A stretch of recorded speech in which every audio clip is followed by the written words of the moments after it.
আমার প্রিয় উচ্চ মাধ্যমিকের ছাত্রছাত্রীরা, তোমাদের উচ্চ মাধ্যমিক বাংলার খুবই গুরুত্বপূর্ণ একটি পাঠ হলো বাংলা ভাষা।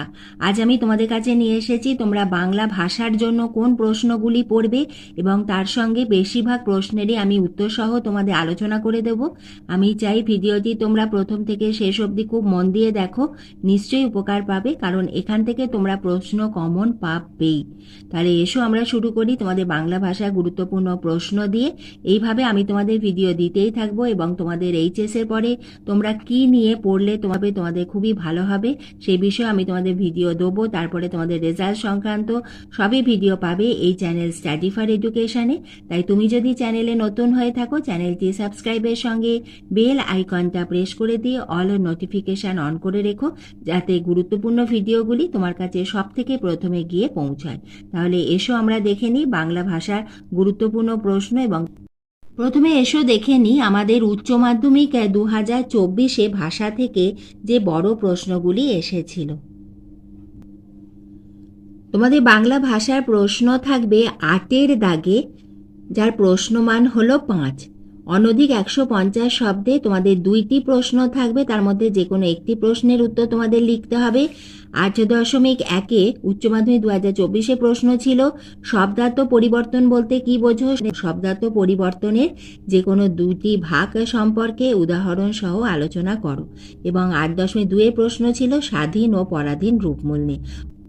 এবার এসো আমরা গুরুত্বপূর্ণ প্রশ্নগুলি দেখে নিই। তোমাদের বড় প্রশ্নের জন্য অবিভাজ্য ধ্বনি কাকে বলে, 2টি অবিভাজ্য ধ্বনির পরিচয় দাও। শব্দার্থের উপাদানমূলক তত্ত্বটি উদাহরণ সহ ব্যাখ্যা করো। এই দুটো খুব ভালো করে পড়ো, এরপর আমি তোমাদের আরও প্রশ্ন দেব। এরপরে এসো আমরা উত্তর সহ দেখে নিই। ঐতিহাসিক শব্দার্থ তত্ত্বের আলোচ্য বিষয় কি? সময়ের পরিবর্তনের সঙ্গে সঙ্গে কোনো শব্দের অর্থ পরিবর্তনের স্বরূপ বিশ্লেষণ করা ঐতিহাসিক শব্দার্থ তত্ত্বের আলোচ্য বিষয়। এটা খুব গুরুত্বপূর্ণ প্রশ্ন। পরের দেখো প্রশ্ন, এটা তোমাদের এমসিকিউ বা এসএকিউতেও আসতে পারে। স্যার উইলিয়াম জোন্স সংস্কৃত ভাষার সঙ্গে যেসব ভাষার প্রচুর মিল খুঁজে পেয়েছিলেন তার মধ্যে 2টি ভাষার নাম লেখো, গ্রিক ও লাতিন। প্রশ্ন, মুখের মান্য বাংলায় স্বরধ্বনি ও ব্যঞ্জনধ্বনির সংখ্যা কত? স্বরধ্বনির সংখ্যা 7টি, ব্যঞ্জনধ্বনির সংখ্যা 30টি। যে অব্যয় শব্দের শুরুতে বসে তার অর্থ পরিবর্তন করে তাকে বলা হয় উপসর্গ। দারুণ শব্দের আদি অর্থ হল কাষ্ঠ নির্মিত। বাংলা বাক্যের পদ সংস্থানের স্বাভাবিক ক্রমের নিয়ম কর্তা কর্ম ক্রিয়া, এভাবে ড্যাশ দিয়ে লিখে দেবে। একই পদ পাশাপাশি দুবার বসার প্রক্রিয়াকে বলে পদদ্বৈত। একভাষিক ও দ্বিভাষিক অভিধান কাকে বলে? যে অভিধানে এক ভাষার শব্দকে সেই ভাষাতেই ব্যাখ্যা করা হয় তাকে বলে একভাষিক অভিধান। যেমন বাংলা থেকে বাংলা বা ইংরেজি থেকে ইংরেজি। আর যে অভিধানে এক ভাষার শব্দ অন্য ভাষায় ব্যাখ্যা করা হয় তাকে দ্বিভাষিক অভিধান বলে, যেমন বাংলা থেকে ইংরেজি বা ইংরেজি থেকে বাংলা। অর্থাৎ একভাষিক হলো যে অভিধান মানে হলো ডিকশনারি, যে অভিধানে এক ভাষার শব্দকে সেই ভাষাতেই ব্যাখ্যা করা হচ্ছে। ধরো তোমাদের ইংলিশের যে মানে সেটা ইংলিশেই বলা হচ্ছে, বাংলার মানে বাংলাতেই আমাদের করা হচ্ছে, সেটা হলো একভাষিক। আর দ্বিভাষিক হলো যেটা আমাদের ইংলিশ টু বেঙ্গলি বা বেঙ্গলি টু ইংলিশ যে ডিকশনারিগুলো হয় সেখানে তোমাদের এক ভাষার শব্দকে অন্য ভাষায় ব্যাখ্যা করা হয়, যেমন বাংলা থেকে ইংরেজি বা ইংরেজি থেকে বাংলা। খণ্ডধ্বনির অপর নাম কি? বিভাজ্য ধ্বনি। পরে প্রশ্ন দেখো, মুন্ডমাল শব্দ কাকে বলে? একটি শব্দগুচ্ছের প্রত্যেকটি শব্দের শুধুমাত্র প্রথম ধ্বনিগুলির সমাবেশ ঘটিয়ে যখন একটি শব্দ তৈরি হয় তখন তার নাম দেওয়া হয় মুন্ডমাল শব্দ বা অ্যাক্রোনিম। আচ্ছা, অনেক সময় আমাদের মুন্ডমাল শব্দ না বলে অ্যাক্রোনিম কাকে বলেও আসে, তখন জানবে অ্যাক্রোনিমটাই হলো মুন্ডমাল শব্দ, এইটাই লিখবে। বিশেষত ইংরেজি ভাষায় এর উদাহরণ প্রচুর আছে, যেমন VIP, very important person, BBC, British broadcasting, DM, district magistrate. আমি তোমাদের এই তিনটে দিয়েছি, এই তোমাদের তিনটে লিখতে হবে না, যে কোনো একটা বা দুটো লিখতে পারো। ভিআইপি তো তোমরা সকলেই জানো, ভেরি ইম্পর্টেন্ট পারসন এটাও লিখে দিতে পারো, ডিএম ডিস্ট্রিক্ট ম্যাজিস্ট্রেট এটাও তোমাদের মনে থাকবে।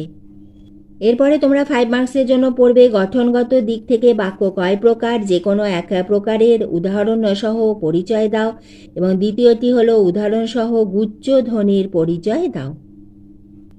মুন্ডমাল শব্দ কাকে বলে উদাহরণ সহযোগে বুঝিয়ে দাও। এই প্রশ্নটা কিন্তু উচ্চ মাধ্যমিক 2015-তে 5 মার্কসে প্রশ্নমার 5-এতে এসেছিল, সেজন্য মুন্ডমাল শব্দটাও কিন্তু তোমরা ভালো করে পড়ে রেখো।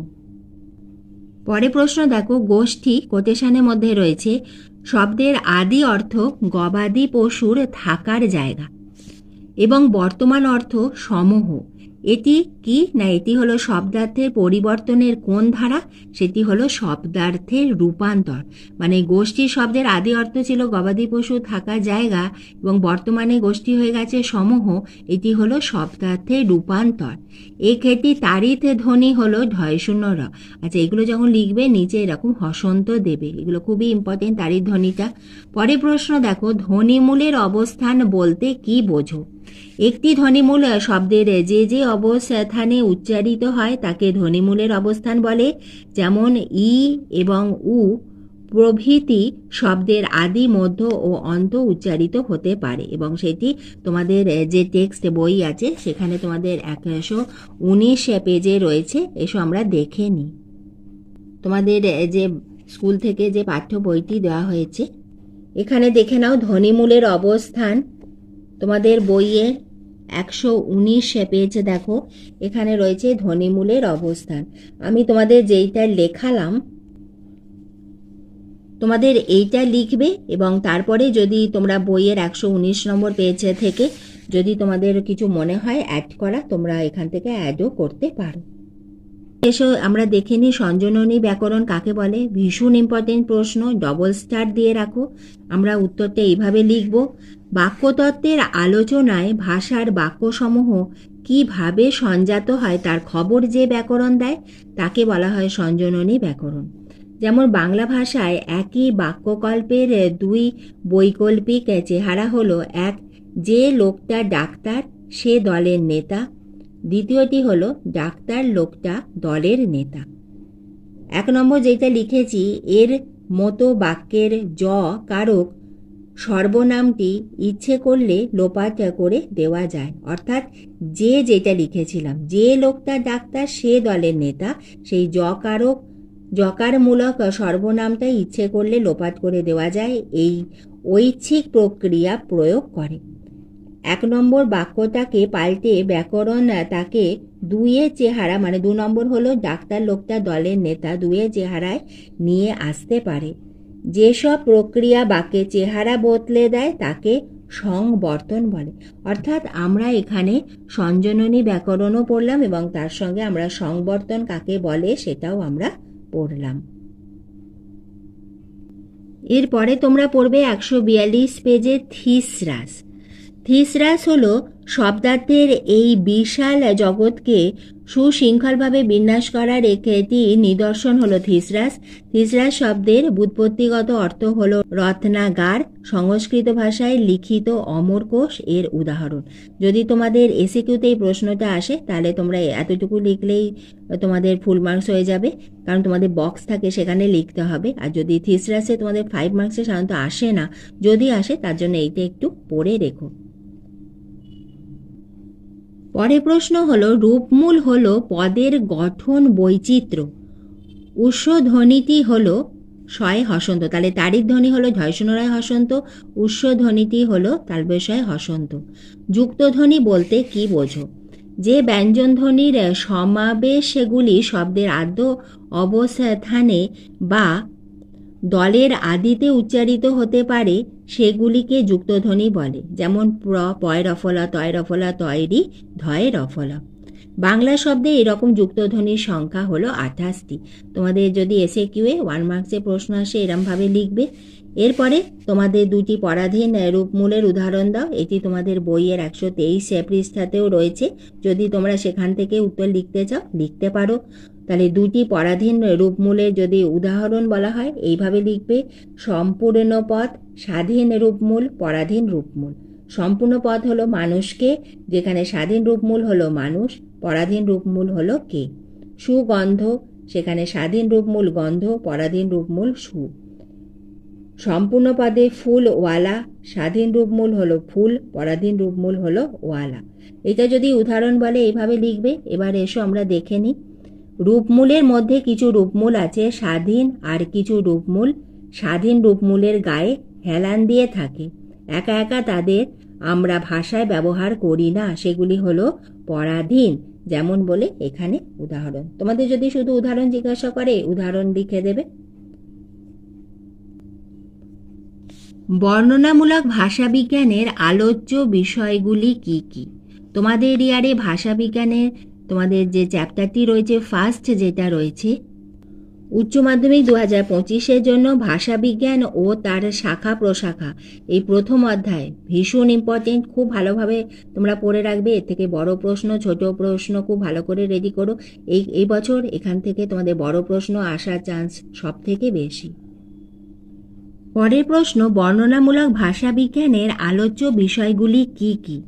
বর্ণনামূলক ভাষাবিজ্ঞানের আলোচ্য বিষয়গুলি হলো মোট 4টি, এবং সেগুলি হলো সমকালীন প্রচলিত ভাষার ধ্বনিবিজ্ঞান ও ধ্বনিতত্ত্ব, রূপতত্ত্ব, বাক্যতত্ত্ব ও শব্দার্থ তত্ত্ব। আমি পাশাপাশি লিখেছি, তোমরা পরপর এইভাবে বুলেট দিয়ে লিখবে। প্রথমে লিখবে ধ্বনিবিজ্ঞান ও ধ্বনিতত্ত্ব, তার নিচে লিখবে রূপতত্ত্ব, এবং তার নিচে লিখবে বাক্যতত্ত্ব ও তারপরে শব্দার্থ তত্ত্ব। তাহলে তোমরা এইভাবে লিখবে। এইভাবে সাজিয়ে তোমাদের উত্তর লিখলে কিন্তু নম্বর খুব ভালো হয়। পরেরটি দেখো, সমাজ ভাষা বিজ্ঞানের মূল ভাগ কটি ও কি কি? সমাজ ভাষা বিজ্ঞানের মূল ভাগ হলো 3টি: বর্ণনাত্মক সমাজ ভাষা বিজ্ঞান, পরিবর্তমান সমাজ ভাষা বিজ্ঞান এবং প্রয়োগমূলক সমাজ ভাষা বিজ্ঞান। আজ আমি তোমাদের খুবই গুরুত্বপূর্ণ প্রশ্নগুলি দিলাম, এবং এইভাবে তোমাদের ভাষার ওপর আমি আরও তোমাদের উত্তরসহ ভিডিও দিতে থাকবো। তোমরা লক্ষ্য রেখো। ভিডিওটি এতটুকু ভালো লাগলে একটা লাইক করে দিও।